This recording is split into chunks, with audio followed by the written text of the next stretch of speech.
Spoke with Harry Winks yesterday, and he said that you hadn't had much of a chance to. The team hadn't had much of a chance to prepare. How did that affect the team today?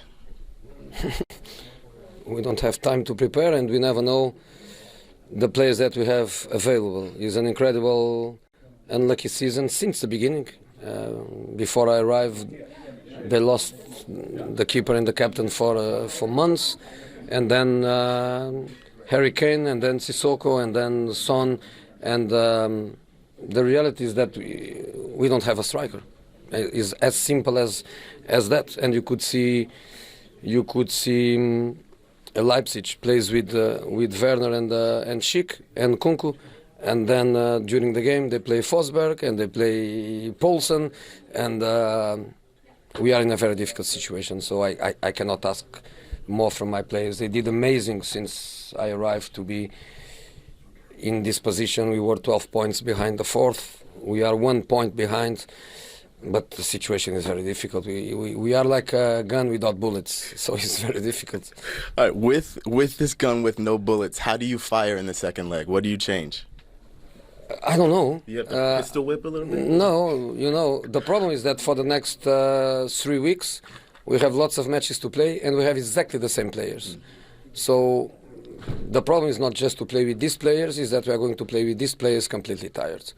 I look at them, of course their league is much easier than ours, but in the top of that they have a huge squad. They can rotate players, they can play with different players, have players fresh for matches. We are not in this situation, so really difficult for us. But incredible mentality in the team, and 1-0 is not 10-0, 1-0 is 1-0, so let's wait. Thank you, Joseph. Thank you. Well, there's Jose Mourinho, who after the match...